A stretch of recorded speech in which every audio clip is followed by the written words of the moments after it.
اسست البوليزاريو ودرنا اللي درنا في البوليزاريو، ولا اعتقلت في البوليزاريو وسجنت في البوليزاريو وتعذبت في البوليزاريو لان رفضت على ان تحول البوليزاريو الى بيدق في المخابرات الجزائريه، ورجعت لبلادي المغرب، وهنا في المغرب الان في الرباط ونتكلم بكل حريه بكل صراحه.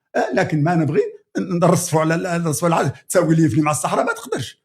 ثانيا المغرب قسم الصحراء مع موريتانيا، خطا تاريخي رهيب. ثانيا المغرب بحل تونس اسسنا البوليزاريو وهم اللي ضحاونا لهذا الشيء. ثالثا اذا باش تنحل المشكل بشكل نهائي لا وجود المينورسو في الصحراء الغربيه.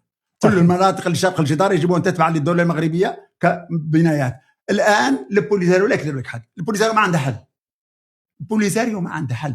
البوليزاريو لها 50 سنه وهي تصفق وتغني على شيء انتهى ظهره الاستفتاء داخل المساء. انا لما ناقش معهم هم عارفين على الاستفتاء لم يعد ممكنا، اصبح مستحيل، ما كاينش. اذا ماذا بهم حكم ذاتي؟ هذا عاد يقولوا؟ عاد يقول لا بغينا حكم ذاتي حقيقي واقعي بحال الدول الاوروبيه ونفرضوا على المغرب ياسر من الالتزامات يقدر ما يديرها بحكم انه نظام ملكي سنتراليزي كذا. باغي الاختصاصات السياديه هما.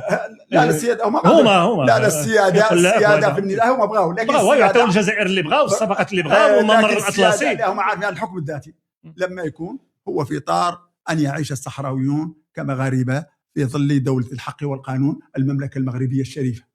هذا الجزائر، هذا البوليزاريو والجزائر إلا لم يفرض عليهم ما غادي يقبلوه كل هذا. لكن الصحراويين المعنيين اللي ملوا من النزاع واللي عايشين الويلات في جحيم الحمادة، عندهم الحرارة تحت الصفر، وفي شهر 8 عندهم 45 درجة حرارية، باغيين يرجعوا لبلادهم يوحدوا أن يحل. وخطاب الملك خلق عندهم رغبة وأمل، وعلى أن الملك باغي يستقبلهم ويعطيهم كل الحقوق والصلاحيات. إذن هذا البوليزاريو مكدر عليها والجزائر مكدر عليها، ويحولون دونه من خلال المفاوضات، من خلال العرقله المفاوضات. اذا اعطانا حكم ذاتي، يجيبوا لنا حكم ذاتي موسع، يجيبوا لنا حكم ذاتي حقيقي، يجيبوا لنا حكم ذاتي وفرنا احنا ياسر من المصطلحات اللي ما يقدرش. انت لما توصل لي مع المغرب السياده ولا صاحب الجلاله مع انك بغيت دير المشاكل.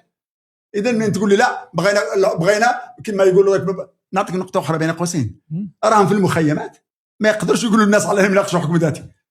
يقول نحن مشينا ناقشنا تحت الامم المتحده ما يمكن يوصل الى تقرير المصير، فالمخيمات يكذبوا على الناس.